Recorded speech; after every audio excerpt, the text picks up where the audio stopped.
Now, we are going to take up one more problem. In problem number 36. A stepped bar is subjected to an external load which is as shown in the figure. Calculate the change in length of bar. Take E equals 200 GPa for steel and E equals 70 GPa for aluminium and E equals 100 GPa for copper. So this is a bar having a uniform bar of AB of steel having diameter 20, the length is 300 and the 40 kilonewton is applied. And you have a tapered round bar of diameter 20 to 50 of length 200 mm having aluminium as the material and CD of having diameter 50 made out of copper and of length 200 mm. And the combination of all the three materials is subjected to a same load of 40 kilonewton. So find the change in length of the bar. Now to do that, so he has given the data, whatever it has been given. ES is equal to 200 GPa, that is 200 into 10 to the power of 3 Newton per mm square. And EA, aluminium, is 70 GPa, 70 into 10 to the power of 3. And E for copper, which is 100 GPa, 100 into 10 to the power of 3 Newton per mm square. And the total load is P, which is 40 kilonewton, which is 40 into 10 to the power of 3 Newton.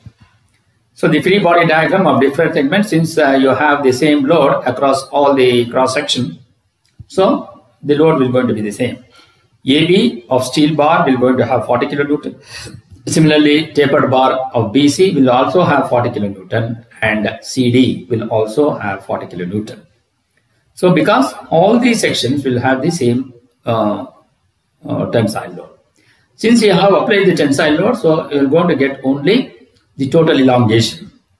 Total elongation delta L will be equal to delta LS plus delta LA plus delta LC. So what is delta LS? Delta LS is nothing but PS into LS by AS into ES plus PA into LA. So here it is the tapered round bar, so 4 into PA into LA by pi into EA into DC into DS or DS into. So here what happens is the diameter of the bigger end and the diameter of the smaller end. So that is both will going to have, one is at 20 mm diameter and the other one is at 50 mm diameter. And then the copper will going to have PC into LC by AC into EC. As the load is same, so what happens? PS is equal to PA is equal to PC, so it will be equal to P. So take out that as a common factor into LS by AS into ES plus 4 into LA by POE into EA into DC into DS plus LC by AC into EC. Now as we know that PS is equal to PC, which is equal to PA, which is equal to P. Now what we know is, now we are going to substitute the values. 40 into 10 to the power of 3, which is the load, because all the segments will have the same load, into, so what is that? Length of the steel bar, which is 300 divided by AS, pi into 20 square by 4 into Young's modulus of steel, which is 200 into 10 to the power of 3, plus 4 into length of aluminium is 200 divided by pi into Young's modulus of the aluminium is 70 into 10 to the power of 3 into diameter at the lower end is 20 into diameter at the larger end is 50. So in 20 into 50 plus length of copper bar is 200 by pi by 4 into 50 square, because the diameter of copper bar is 50, and then Young's modulus of copper is 100 into 10 to the power of 3.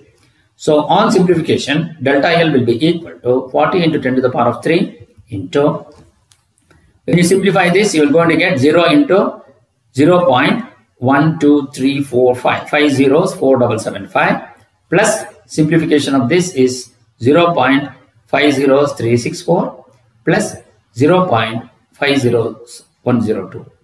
So adding all these things and multiply by 40 into 10 to the power of 4 will going to, for 40 into 10 to the power of 3 will going to give you 0.3774 mm. So now we are going to take up one more problem.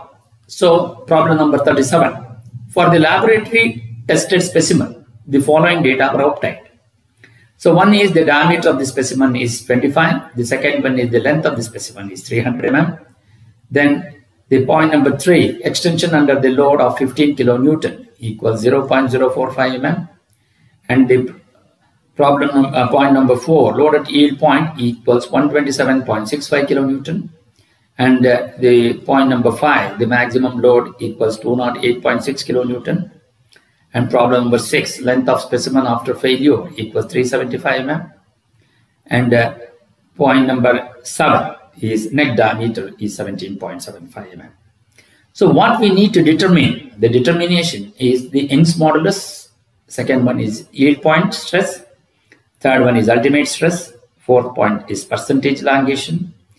D is percentage reduction in area, and F is safe stress adopting factor of safety of 2.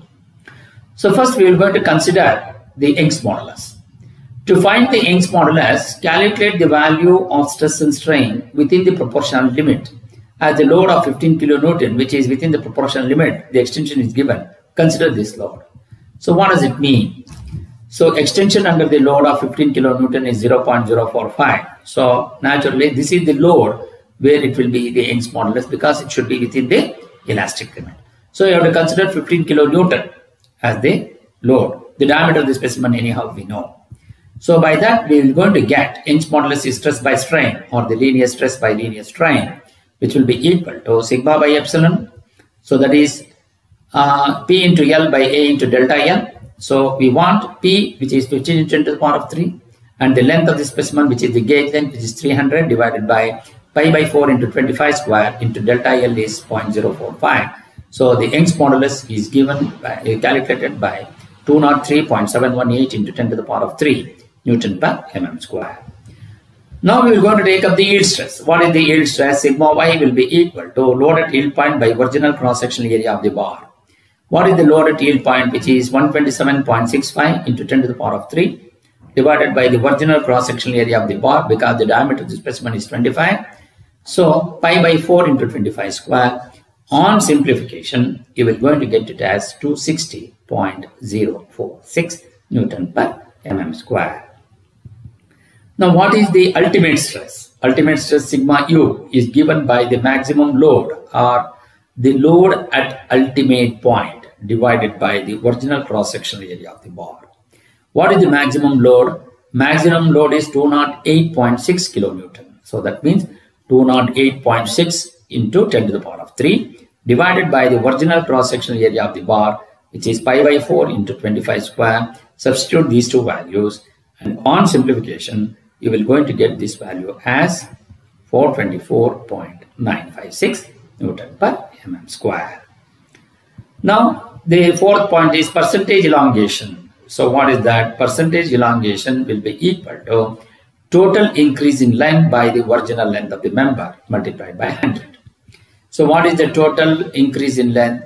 Final length minus the original length divided by the original length. So final length is 375 mm minus the original length, which is nothing but the gauge length, which is equal to 300.